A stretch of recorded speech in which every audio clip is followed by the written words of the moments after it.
The first treatment task that I am going to demonstrate is called slow and controlled exhalation. It targets controlling airflow accurately during speech, and the goal of it is to increase length and steadiness of airflow over time.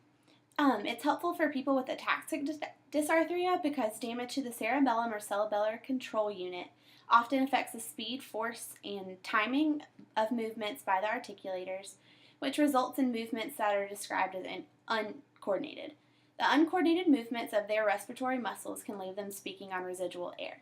It's also helpful for hypokinetic dysarthria. So, this is Tara, my client, and all I'm going to have Tara do is take one full breath, and then I'm going to use my stopwatch, and she's going to exhale for as long as possible, and then over several sessions she would try to exhale for longer and longer periods of time. So you'll take one deep breath, and exhale. Good. The second treatment task I'm going to demonstrate is called contrastive stress drills. It targets the prosodic error and also targets stress. It's helpful for flaccid dysarthria because damage to the exterior superior laryngeal branch of the vagus nerve can impair the function of the cricothyroid muscle, which helps vary vocal pitch. Problems with stress, rhythm, and intonation contribute to the unnatural prosody found in individuals with flaccid dysarthria, which makes this technique appropriate. It can also be helpful for people with spastic, ataxic, and hypokinetic dysarthrias. And this treatment task was designed for the clinician to ask a question with the patient answering it by adding stress on keywords to convey the intended meaning of the answer. So I'm going to show Tara different pictures. I'm going to ask her a question, and when she answers me, she's going to put stress on the word that she has corrected in the sentence. Okay? Is the man playing basketball? No, the man is playing football. Good. Is the woman dancing? No, the woman is cooking. Good. And is the boy jumping? No, the boy is running. Good. The third treatment task we're going to demonstrate is called jaw stretching exercises. The stretching exercises target muscle tone of the articulators and increases the range of motion in the same structures. In this particular stretching exercise, its goal is to lessen the rigidity in the jaw muscles. It's helpful for hypokinetic dysarthria because one of the most common articulation errors in hypokinetic dysarthria is imprecise consonants. In many cases, the imprecise production of consonants is caused by reduced range of motion by the articulators, and it's also helpful for spastic dysarthria.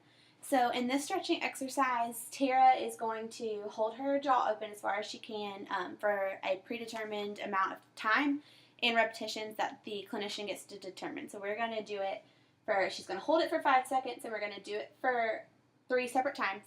And after she holds her jaw straight down, she's going to do it to the right and then to the left. Okay?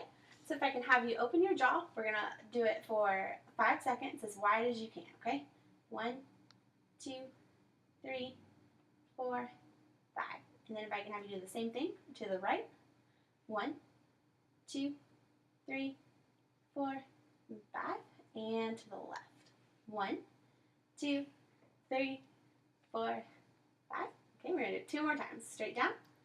1, 2, 3, 4, 5. And to the right. 1, 2, 3, 4, 5. And to the left. 1, 2, 3, 4, 5. One more time. Straight down. 1, 2, 3, 4, 5. To the right.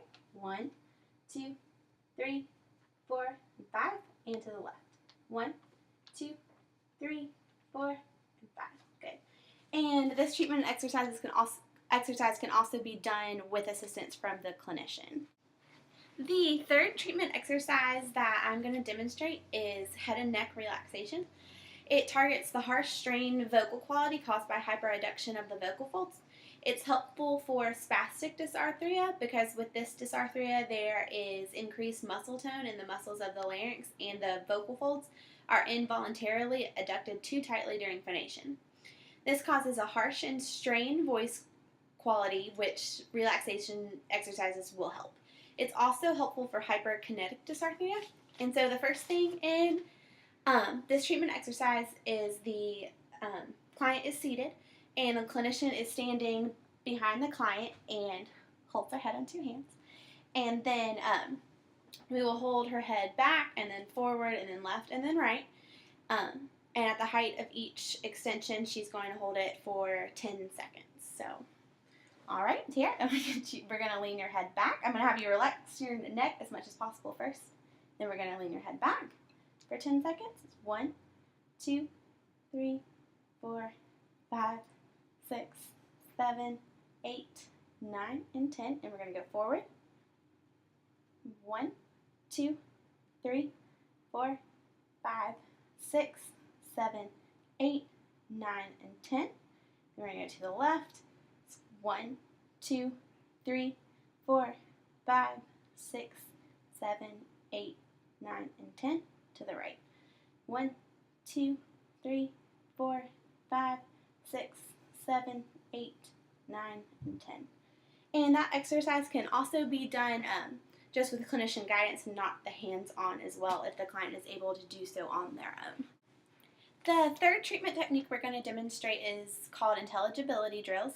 It targets direct improvement of phoneme production, and it's helpful for ataxic dysarthria because ataxic dysarthria is primarily a disorder of artic and prosody, and this activity targets articulation. Imprecise consonant productions are the most prevalent speech error in this type of dysarthria, and it can be worked on with this task. It also helps unilateral upper motor neuron dysarthria, spastic dysarthria, flaccid dysarthria, and hypokinetic dysarthria.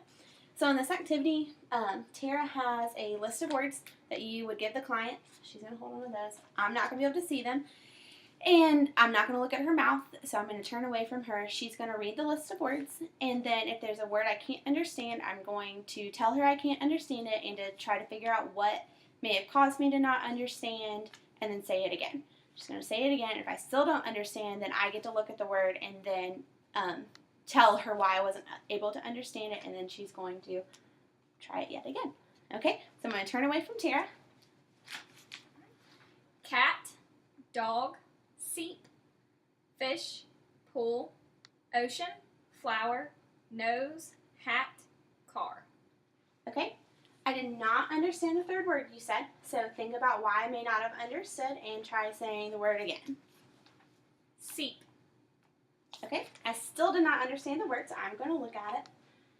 Okay, the word is sleep, so you're not pronouncing your L after the S. So if you can say that word sleep with a good L sound, really let me hear that L sound.